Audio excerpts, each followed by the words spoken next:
आपका इष्ट ही वस्तु, व्यक्ति, स्थान के रूप में आपको दुलार और प्यार कर रहा है, लेकिन आप जान नहीं पा रहे हैं। जो भोग और ऐश्वर्य में लगी हुई बुद्धि है, वे परमार्थ प्राप्ति के लिए एक निश्चय नहीं कर सकती। जिन भोगों को तुम भोग रहे हो, उनमें सुख है ही नहीं। वे तो महादुख स्वरूप हैं। संसार सुखमय है, आनंदमय है, हमें ऐसा दिखाई देता है, पर सच्ची मानिए ये संसार महादुखमय एवं महाकष्टदायक है। जो संसार को दुखमय देखने लग गया है, वे बड़ा भाग्यशाली है। किंतु माया ने ऐसा भ्रम पैदा कर रखा है कि हम लोग दुखाले को सुखाले समझे हुए हैं। सच्चिदानंद सुख के मार्ग में चलने वाला साधक यदि सांसारिक भोगों को सत्य मानकर उनकी अप्राप्ति होने पर दुखी होए कि मेरे पास अमुक भोग नहीं है, तो इससे बड़ा अज्ञान और क्या हो सकता है।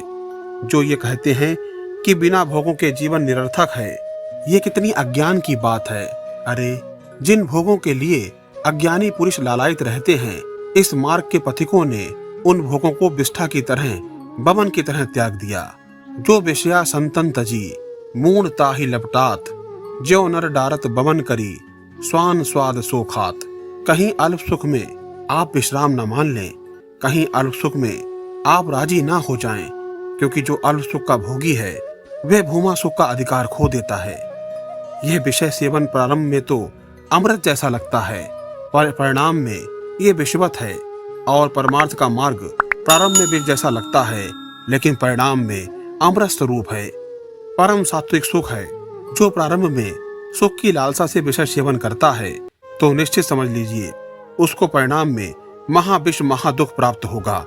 यद्यपि परमार्थ मार्ग में चलने में प्रारंभ में दुख जैसा लगता है, जलन होती है, बहुत दुर्लभ लगता है इस मार्ग पर चलना, पर इसका परिणाम निश्चित ही अमृत स्वरूप होता है।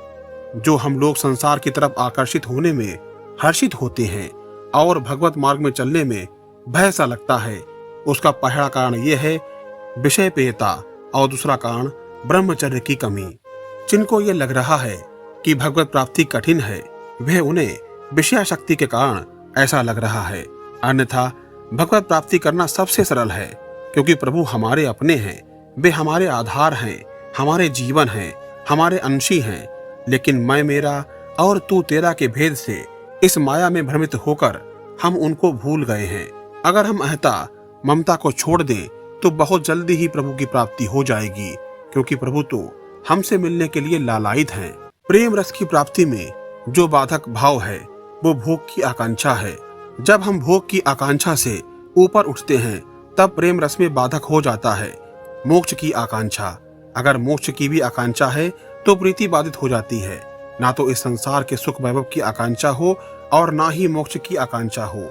इसलिए श्री रूप गोस्वामी जी कह रहे हैं, भुक्ति मुक्ति स्पृहा यावत पिशाची हृदय वर्तते, तावत भक्ति सुख स्त्रास्त्र कथम युद्रो भवेत। यद्यपि मोक्ष परम बंदनीय महामहिम पद है, लेकिन प्रेमी जन इसको भी स्वीकार नहीं करते। प्रेमी जन प्रियालाल में समा जाना नहीं चाहते, वे तो प्रियालाल की सेवा में रहना चाहते हैं। परम ज्ञान होते हुए भी भेद बुद्धि को स्वीकार करके आराधना का सुख लेने के लिए महापुरुषों ने मोक्ष का भी त्याग कर दिया है। अगर श्री प्रिया प्रीतम के प्रेम की प्राप्ति के लिए किसी भी कर्तव्य संबंध या लोक वेद की मर्यादा आदि को त्यागना पड़े, तो उसमें कोई अपराध नहीं है। और यदि कोई समस्त धर्म कर्मों का समीचीन ढंग से पालन करे, लेकिन प्रभु के नाम रूप लीला धाम में उसका प्रेम नहीं है, तो वह अपराधी है। जैसे वृक्ष के मूल जड़ में जल सींचने से संपूर्ण वृक्ष पुष्प फल लताएं आदि में जल पहुंच जाता है, ऐसे ही सबके मूल हैं भगवान श्री कृष्ण। अर्थात अनंत ब्रह्मांडों में जो भी वैभव यानी धाम धामी है, सब उनके मूल श्री कृष्ण हैं। वे स्वयं गीता जी में कह रहे हैं, ऊर्ध मूल मघा साख्य मर्धम प्राहुर्दवयम, मैं स्वयं का मूल हूँ और सब जितने हैं मेरी शाखाएं हैं, टहनियां हैं, पत्ते व फूल हैं। यदि श्री कृष्ण चरणाविंद की आराधना आप कर रहे हो, तो घबराने की जरूरत नहीं है कि हम अन्य देवी देवताओं की उपासना नहीं करेंगे तो अपराध बन जाएगा। ऐसा नहीं है, वे सब बहुत कृपा करेंगे। जिस पर प्रियालाल की कृपा है, उस पर अन्य सभी देवी देवताओं की कृपा होती है। जा पर कृपा राम की होई, ता पर कृपा करे सब कोई। प्रभु बहुत कृपालु हैं। जब हम प्रभु की उपासना में लगते हैं तो प्रभु के अधीन ये जो भी अनंत शक्तियां, अनंत लोकपाल, अनंत लोक हैं, इन सब की कृपा हमारे ऊपर स्वतः ही हो जाती है। इसीलिए उपासक को डरने की जरूरत नहीं है, केवल अनन्य होने की जरूरत है। अगर हम प्रिया प्रीतम के चरणाविंद के अनन्य हो जाएं, अनन्य भाव से इनकी उपासना करें, तो बहुत शीघ्र ही हमें हमारे लक्ष्य की प्राप्ति हो जाएगी। इस वीडियो में बस इतना ही। मिलते हैं एक नए वीडियो के साथ सदगुरुदेव के कुछ अन्य वचनामृतों के साथ। तब तक के लिए आप सभी को इस दास का जय जय श्री हितहारी वंश।